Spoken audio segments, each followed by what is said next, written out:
வணக்கம். இன்னைக்கு நம்மளுடன் யார் இணைஞ்சிருக்கிறாங்கன்னா, அரசியல் விமர்சகர் மணிகண்டன் வீராசாமி நம்மளுடன் இணைஞ்சிருக்கிறார். வாங்க பேசலாம். உங்களை முதன்மையா இயக்குவது பாத்தீங்கன்னா பிராமண லாபி திரிஷா தான் உங்களை வந்து இயக்கிட்டு இருக்காங்க. ஆர்எஸ்எஸ் கிட்ட இந்த அறிக்கை வாங்குறது, பிஜேபி நபர்களோட தொடர்ச்சியா வந்து பேசுறது, அது எப்படிங்க உங்க கொள்கை எதிரியோட எப்படிங்க உங்களுக்கு நட்பு இருக்க முடியும் அப்படின்னு நம்ம கேட்கும்போது, கரூர் சம்பவத்துக்கு அப்புறம் பாத்தீங்கன்னா பாஜகன்ற அந்த வார்த்தையே வந்து சொல்றதே கிடையாது, மோடின்னு சொல்றதே கிடையாது, அமித்ஷான்னு சொல்றதே கிடையாது. கரூர் சம்பவத்துக்கு முன்னும் அவர் பிஜேபி தான் வேலை செஞ்சாரு, கரூர் சம்பவத்துக்கு பின்னும் அவர் பிஜேபி வேலை செய்யறாரு. இப்ப யார டிபெண்ட் பண்ணிருக்காருன்னா இன்னொரு நடிகை திரிஷாவை தான் டிபெண்ட் பண்ணிருக்காரு.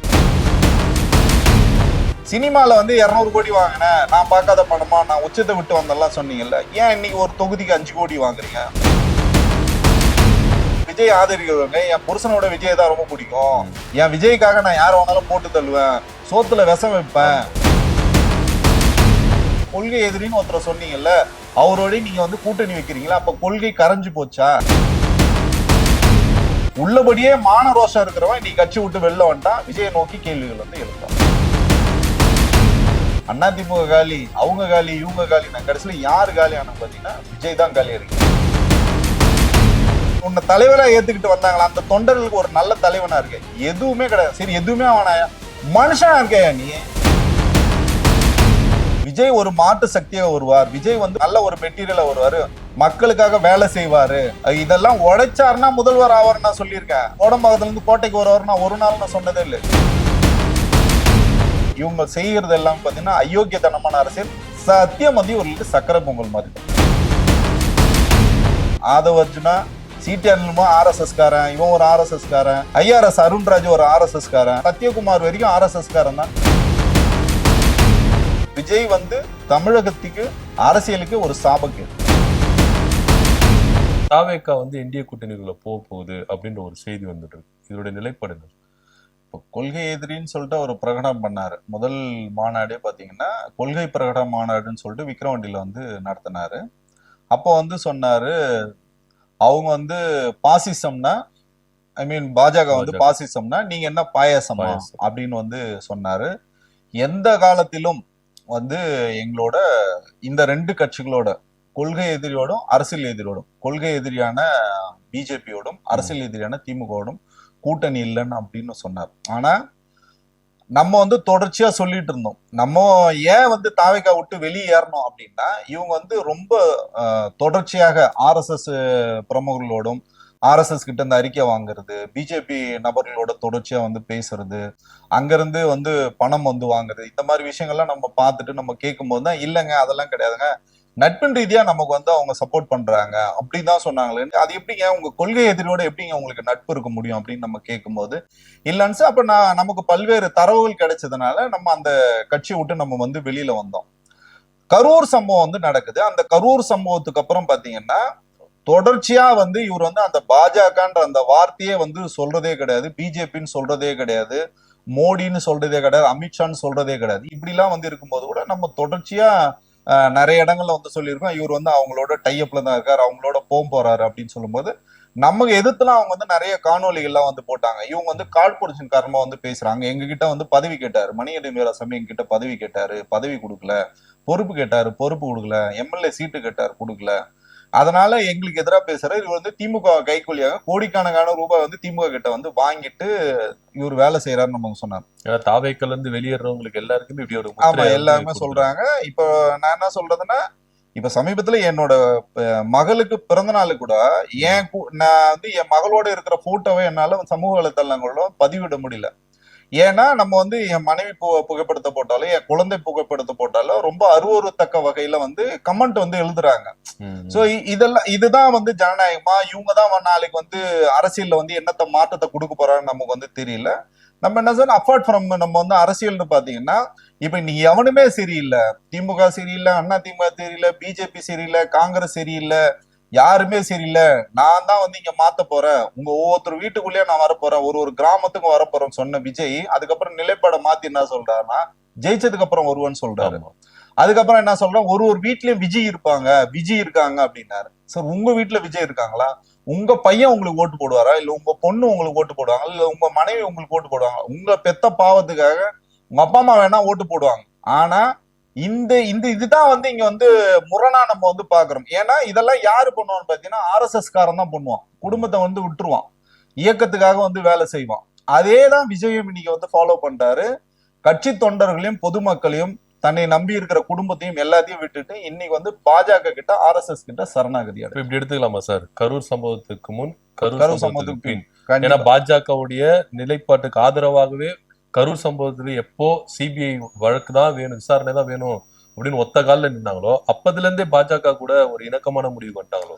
அதுல எனக்கு ஒரு சின்ன இது இருக்கு. நீங்க சொல்றீங்களா கரூர் சம்பவத்துக்கு முன், கரூர் சம்பவத்துக்கு முன். கரூர் சம்பவத்துக்கு முன்னும் அவர் பிஜேபி தான் வேலை செஞ்சாரு. கரூர் சம்பவத்துக்கு பின்னும் அவர் பிஜேபி வேலை செய்யறாரு. ஆமா, இன்னும் வந்து அவர் வந்து இன்னும் அக்ரெசிவா வந்து வேலை செய்ய தான் பாக்குறோம். ஏன்னா இது வந்து நம்ம ஏதோ ஆதாரம் இல்லாம தான் வந்து பேசல. அவரோட நான் வந்து 30 ஆண்டுகள் வந்து பயணப்பட்டிருக்கேன். அந்த இயக்கத்தோட கட்சியோட நம்ம வந்திருக்கோம். இன்னும் ஒருபடி மேல சொல்லனா அவரை பொது வாழ்க்கை கூட்டு வந்தாலும் முக்கியமான ஆட்கள் நான் தான்.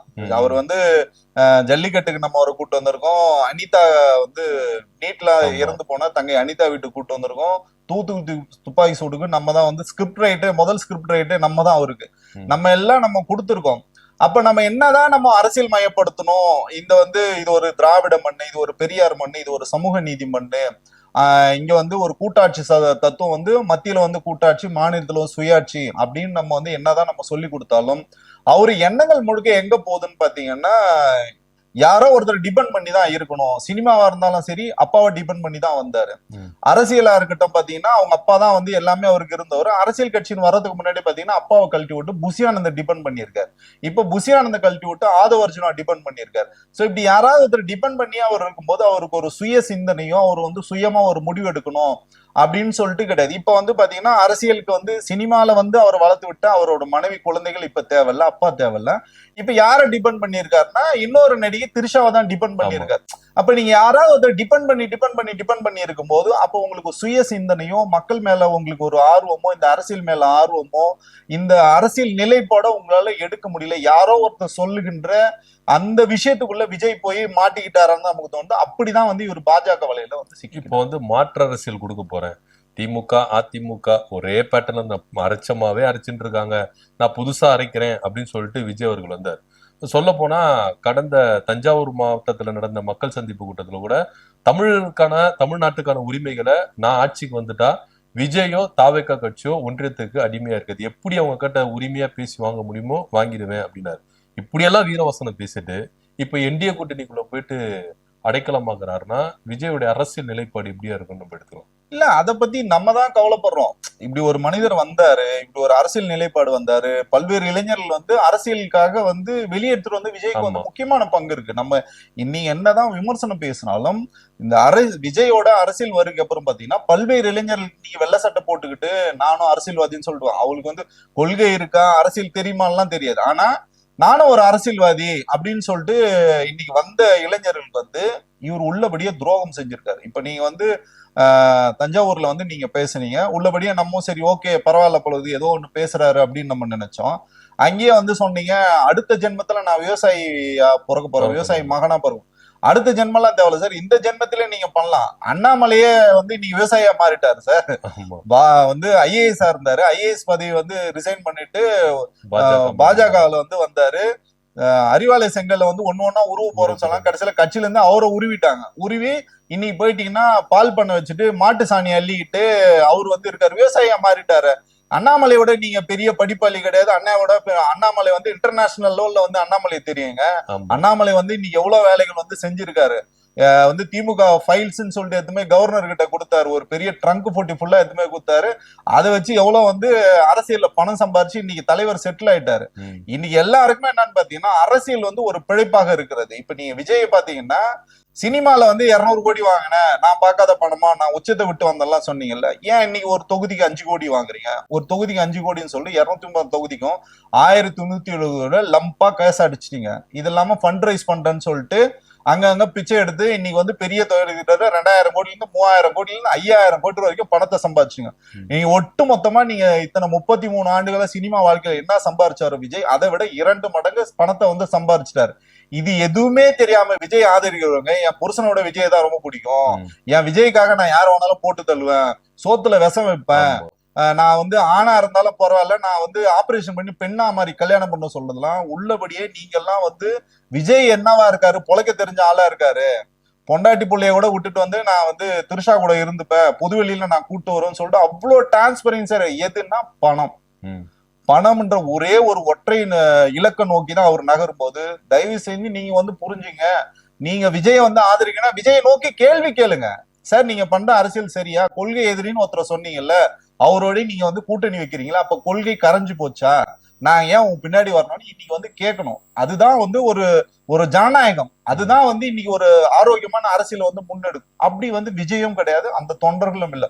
உள்ளபடியே மான ரோஷம் இருக்கிறவன் இன்னைக்கு கட்சி விட்டு வெளில வந்துட்டான், விஜயை நோக்கி கேள்விகள் வந்து எழுப்புறான். எப்படி சார் சாத்தியமாகும் விஜய் அவர்கள் என்டிஏ கூட்டணிகளை வைக்கிறதுக்கான என்னென்ன சாத்தியக்கூறுகள் இருக்கு? இல்ல சார், இப்போ விஜய் வந்து ஒரு மாய வலை சார், ஒரு மாயமான். அது காணலின்னு சொல்லுவாங்க. நீங்க சாலையில போகும்போது ஏப்ரல் மேல நீங்க வந்து பார்க்கலாம். சாலையில போனீங்கன்னா சாலை வந்து இருக்கும், அதுல வந்து தண்ணீர் இருக்க மாதிரி இருக்கும். ஆனா நீங்க நெருங்கி நெருங்கி போக போக வந்து காணாம அது வந்து ஒரு பிம்பம். அந்த மாதிரி விஜய் வந்து ஒரு பிம்பம். விஜய் வந்து சுயம்போக உருவாகலை. ஒரு திரு வந்து ரஜினிகாந்த் மாதிரியோ, திரு வந்து அஜித்குமார் மாதிரியோ, இன்னும் பிற பல நடிகர்கள் வந்து இருக்காங்க. அந்த மாதிரி சுயம்போக இல்லை. அவங்க அப்பா வந்து இவரை உருவாக்கி விட்டாரு, இவர் வந்துட்டாரு. அதே மாதிரி பிஸ்மி வலைபேச்சு அந்த மாதிரி ஆட்களை வச்சு இவரு நிறைய ஒரே ஒரு நல்லா தெரிஞ்சுங்க, உலகத்திலே ஒரு ஒரு சினிமா நடிகருக்கு 17 PRO இருந்த ஒரே நடிகர் யாருன்னு பாத்தீங்கன்னா திரு விஜய் அவர்கள் தான். அவர் படங்கள் வந்து மொக்க படமா இருக்கும். சச்சின்ன்ற ஒரு மொக்க படம். அந்த படத்தை பாத்தீங்கன்னா 360 நாள் வந்து ஒரு தியேட்டர்ல வந்து ஓட்டினாங்க. என்னன்னா அவங்களே லீஸுக்கு எடுத்து ஓட்ட வச்சாங்க. அதே மாதிரி பாத்தீங்கன்னா சுறான்னு ஒரு படம், அவரோட 50வது படம், அவ்வளவு மொக்க படம். அந்த படம் வந்து இத்தனாயிரம் கோடி இத்தனை கோடி ஓடிச்சு, அத்தனை கோடின்னு ஓடும். அந்த மாதிரி வெறும் நம்பர்ஸ்ல மட்டுமே இவங்க சொல்லுவாங்க. ஆனா ரிசல்ட் பாத்தீங்கன்னா அந்த மாதிரி இருக்கு. அதேதான் அரசியலும். அவர் அதை மாத்த போறாரு, இதை மாத்த போறாரு, எல்லாரும் காலி, திமுக காலி, அண்ணா திமுக காலி, அவங்க காலி, இவங்க காலி. நான் கடைசியில யாரு காலி ஆனா பாத்தீங்கன்னா விஜய் தான் காலியாரு. ஏன் அவரால் வந்து ஒரு தீர்க்கமான முடிவு எடுக்க முடியல, தவறு மேல தவறு பண்ணி மாட்டிட்டு இருக்காரு. சொந்த வாழ்க்கையில பிரச்சனை சார் உங்களுக்கு. அதுக்கு நீங்க யார் சொல்றீங்க, திமுக தான் பிரச்சனைன்னு சொல்றீங்க, திமுக தான் சதி பண்ணிச்சுன்னு சொல்றீங்க. கரூர்ல பிரச்சனை, நீங்க தான் கூட்டம் போட்டீங்க, உங்களை பார்க்க உங்க தொண்டர்கள் வந்தாங்க, பொதுமக்கள் வந்தாங்க, நீங்க தான் போலீஸ் கிட்ட பர்மிஷன் வாங்கிருக்காங்க, உங்க டீம் தான் கூட்டு போறாங்க. நீங்க அதே மாதிரி நாமக்கல்ல இருந்து கரூர் போகும்போது நீங்க ஒரு 7000 பேர் கூட கூட்டு போறீங்க. மெயின் ரோட்ல போகும்போது லைட் ஆஃப் பண்ணி ஆன் பண்ணி நீங்க போஸ்ட் கொடுத்து நீங்க தான் வந்து போறீங்க. அங்க போனதுக்கு அப்புறம் ஒரு இடத்துல சொன்னாங்க, அந்த இடத்துல நிக்க மாட்டேன், நான் இன்னும் வந்து 50 மீட்டர் முன்னாடி தான் போவேன்னு சொல்லிட்டு எல்லாமே பண்ணது நீங்க சார். ஆனா பழி யார் மேல போட்டீங்கன்னா, யாரு காப்பாத்துனாங்களோ, நீங்க எல்லாரையும் கொண்டு குவிச்சு போட்டு நீங்க ஓடி போயிட்டீங்க. பின்னங்கால் பிறல் அடிக்க நீங்க தலை தேய்ச்சி ஓடி போயிட்டீங்க. விமான நிலையத்துல வந்து கேக்குறாங்க, பதில் சொல்ல மாட்டேங்க. திருச்சி விமானத்துல பதில் சொல்ல, சென்னை விமானத்துல பதில் சொல்ல, உங்க வீட்டு வாசல்ல கேக்குறாங்க பிரஸ்காரங்க, இத்தனை பேருக்கும் பதில் சொல்லாம நீங்க வீட்டுக்குள்ள போய் அழகா நீங்க பதுங்கிட்டீங்க. உங்க கட்சி தொண்டர்கள், அடுத்த கட்ட நிர்வாகிகள் எல்லாருமே ஓடி ஒளிஞ்சு பதுங்கிட்டீங்க. ஆனா களத்துல அங்க யார் வந்து இமிடியேட்டா ரியாக்ட் பண்ணாங்களோ, பக்கத்துல நான் போயிருக்கேங்க கரூருக்கு. நான் பாதிக்கப்பட்ட 41 குடும்பத்தையும் நான் சந்திச்சிருக்கேன்.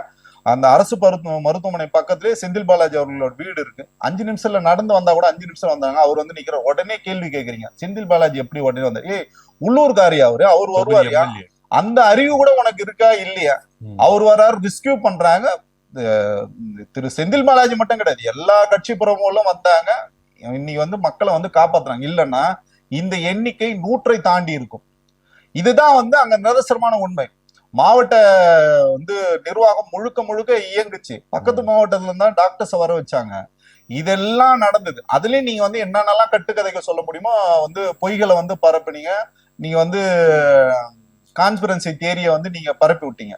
இதெல்லாம் நீங்க பண்ணீங்கல்ல, அப்போ நீங்க மத்தவங்க விஷயத்துல எவ்வளவு கரெக்டா இருக்கணும். இப்ப நான் இவ்வளவு தூரம் சொல்லியிருக்கேன், திமுக இவ்வளவு தூரம் நான் வந்து சொல்லியிருக்கேன், திமுக சரியில்லைன்னு நீ சொல்ற. நீ எந்த இடத்துல சரியா இருந்த? ஒரு அப்பனா சரியா இருக்கியா உன் பிள்ளைகளுக்கு? நீ ஒரு பிள்ளையாக உங்க அப்பா அம்மாவுக்கு நீ சரியா இருக்கா? நீ ஒரு கணவனாக சரியா இருக்கியா? எதுவுமே கிடையாது. சரி, உன்னை தலைவரா ஏத்துக்கிட்டு வந்தாங்களா? அந்த தொண்டர்களுக்கு ஒரு நல்ல தலைவனா இருக்க? எதுவுமே கிடையாது. சரி, எதுவுமே அவனாயா? மனுஷனா இருக்கையா நீ? 41 பேர் செத்து போனாங்க. 4 நாள் கழிச்சு நல்லா தூங்கி எழுந்து பவுடர் எல்லாம் அடிச்சுக்கிட்டு ட்ரிம் பண்ணிட்டு சோகமா ஒரு வீடியோ வந்து எத்தனை ட்ரையல் எடுத்தாருன்னு எங்களுக்கு தான் தெரியும். அந்த வீடியோ பேசுறது எத்தனை நாள் ட்ரையல் எடுத்து ஒரு வீடியோ போட்டு நீ போன. என்ன சார் மனுஷன்? என்ன சார் உங்ககிட்ட அறமே இல்லாத மனிதர்கிட்ட கொள்கை எதிர்பார்க்கறது கோமாளித்தனம். இப்போ இதே ஆதவர்ஜன் என்ன சொல்றாருன்னா, குரான் மேல அடிச்சு சத்தியம் பண்ணாரு. ஒரு காலம் நாங்க பாஜக கூட கூட்டணி வைக்க மாட்டோம், குரான் மேல ஆணை அப்படின்னு சொல்லிட்டு 2 நாள் முன்னாடி ஒரு இப்தார் நோம்பு நிகழ்ச்சியில சொன்னாரு. இப்ப என்டிஏ கூட்டணிக்குள்ள போறாங்களே, எப்படி ஆதவர்ஜனா சத்தியம்? சார், ஆதவர்ஜனா மட்டும் கிடையாது, அந்த கட்சியில இருக்க எல்லாருமே பாத்தீங்கன்னா அவங்க வந்து சொல்லுகிறதுக்கும் இப்போ நம்ம வந்து ஒரு விஷயத்த சொல்லணும்னா அதுக்கு நானே பொறுப்பு.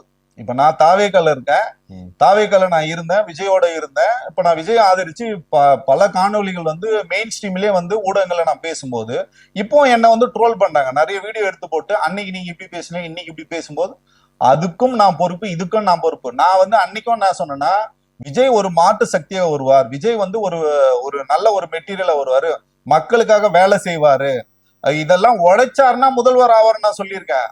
ஏரடியா வந்து முதல்வர் வந்து கோடம்பாக்கத்துல இருந்து கோட்டைக்கு வருவார் நான் ஒரு நாள் நான் சொன்னதே இல்லை. விஜய்க்கு வந்து வாய்ப்பு இருக்கு, இளைஞர் மத்தியில வாய்ப்பு இருக்கு, பெண்கள் மத்தியில வாய்ப்பு இருக்கு. இரு திராவிட கட்சிகளும் வேண்டாம்னா மூன்றாவது சக்தியா வந்து விஜய் வருவாரு, முதன்மை சக்தியா விஜய் வருவார். இதுக்கெல்லாம் காரணம் விஜய் உழைக்கணும், விஜய் வந்து மக்களோட இருக்கணும்னு நான் சொல்லியிருக்கேன்.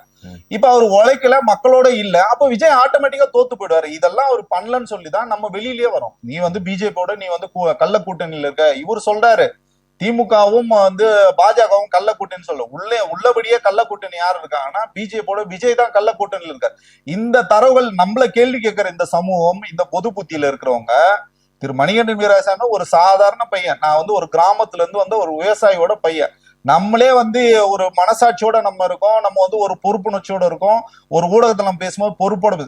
இவ்வளவு பெரிய தலைவரா இருக்கிற ஆதவர்ஜுனா எவனுக்காவது ஒரு பொறுப்பு இருக்கா? இனி வந்து குரான் மேல சத்தியம் பண்ற, பொண்டாட்டி மேல சத்தியம் பண்ண, பிள்ளைங்க மேல சத்தியம் பண்ண, எதையாவது உங்களால வந்து நிறைவேற்ற இவங்க செய்யறது எல்லாம் பாத்தீங்கன்னா அயோக்கியத்தனமான அரசியல். சத்தியம் வந்து இவர்களுக்கு சக்கரை பொங்கல் மாதிரி தான். இப்ப விஜய் இயக்குறது யாரு சார்? அதாவது கட்சியில வந்து ஒரு சிலர் இயக்குறாங்க, இந்த ஸ்கிரிப்ட் எல்லாம் எழுதி கொடுக்குறது. என்டிஏ கூட்டணிக்குள்ள போறதுக்கு விஜய் பின்னாடி இருந்து யாரெல்லாம் இயக்குறாங்கன்னு நினைக்கிறீங்க? விஜய் இயக்குவது பாத்தீங்கன்னா விஜயோட கர்மான்னு தான் நான் சொல்லணும், விஜய் செய்த தவறுகள் தான் நான் சொல்லணும். நீங்க ஆட்கள் எத்தனை பேர் சொன்னாலும் நீங்க ஒருத்தர சொல்ல முடியாது, தொடர்ச்சியா சொல்லலாம். அந்த ஆட்கள் பேரையே நான் சொல்றேன். விஜய் செய்த தவறுகள் தான். இப்ப நீங்க சினிமால இருக்கீங்கன்னா நீங்க அந்த கால் ஷீட்னா நீங்க போய் தான் ஆகணும், நீங்க அதை நீங்க ஸ்கிப் பண்ண மாட்டீங்கல்ல. அப்போ நீங்க அவ்வளவு ஒழுக்கமா வந்து சினிமாவில் நடிக்கிறீங்கல்ல, அதே தானே அரசியலுக்கு நீங்க வந்திருக்கீங்க. அரசியலுக்கு வந்திருக்கீங்க, அந்த தொண்டர்களை அரசியல் மயப்படுத்தணும், அரசியல் மயப்படுத்தவில்லை. நான் அந்த கட்சியோட பயணப்பட்டிருக்கேன். நான் சொன்னேன், நான் ஒரு அரசியல் பயிலரங்கம் பண்றேங்க, அவங்களுக்கு வந்து கொள்கை தலைவர்கள் குறித்து பேசுவோம், நம்ம கொள்கையை குறித்து பேசுவோம், அதெல்லாம் பேசக்கூடாதுங்க, விஜயை பத்தி மட்டும் பேசுங்கன்னு. அப்ப விஜய்க்கே ஒரு கொள்கை இல்லை. அங்க என்னன்னு பாத்தீங்கன்னா, கொள்கை உங்களுக்கு தலைவரா இருந்தா அந்த கோட்பாடை நோக்கி எல்லாம் வருவான். நீங்க வந்து விஜய் தலைவரா ஏத்துக்கிட்டதுனால விஜய் எப்படி ஒருத்தன் தலைவரை ஏத்துக்க முடியும்? நான் இப்போ சொன்ன உதாரணங்கள், நல்ல தலைவனாக இல்ல, நல்ல அப்பனா இல்ல, நல்ல பிள்ளையா இல்ல, நல்ல மனுஷனா இல்ல. அப்ப நீ எப்படி விஜய் கிட்ட என்ன கொள்கை இருக்கு, என்ன கொள்கையில அவர் வந்து உடன்பட்டு இருக்காரு? சினிமாலே பாத்தீங்கன்னா முதல்ல ரஜினிகாந்த் தான் என் தலைவர், ரஜினிகாந்த் தான் லிட்டில் சூப்பர் வந்து இளைய தளபதினு வச்சதே பாத்தீங்கன்னா தளபதி படம் வந்ததுனால இவர் வந்து பேர் வைக்கிறாங்க. எல்லா படங்கள்லயும் பாத்தீங்கன்னா ஐயா ரஜினிகாந்தை வந்து புகழ் பாடிட்டு, சினிமாவுக்கு வந்தவொடனே அரசியலுக்கு வந்தவொடனே எம்ஜிஆர் தான் எனக்கு தலைவர்னு நீங்க வந்து சொன்னீங்க. ஊழல் வழக்கு தண்டிக்கப்பட்ட அம்மையார் ஜெயலலிதாவோட புகைப்படத்தை வச்சுட்டு உங்க பக்கத்துல இப்ப வரைக்கும் இருக்காருங்க செங்கோட்டையன். உங்களால கேட்க முடியுதா? விஜய் படத்தை வைக்க சொல்லுங்க, ஃபர்ஸ்ட் செங்கோட்டையன் வைக்க சொல்லுங்க. பக்கம் வைக்க மாட்டாரு. இன்னைக்கு வரைக்கும் ஜெயலலிதா அவரு விஜய தலைவரா ஏத்துக்கல. அவரு ஜெயலலிதா படத்தை தான் அவர் வந்து படத்துல வச்சு பாக்கெட்ல வச்சு சுத்திட்டு இருக்காரு. இதுதாங்க இவங்களுக்கு வந்து எந்த விதமான கொள்கையும் கிடையாது, புரிதலும் கிடையாது. ஒன்னே ஒண்ணுதாங்க, பணம் சம்பாதிக்கணும், குறுக்கு வழியில சம்பாதிக்கணும், உடனடியா சம்பாதிக்கணும்.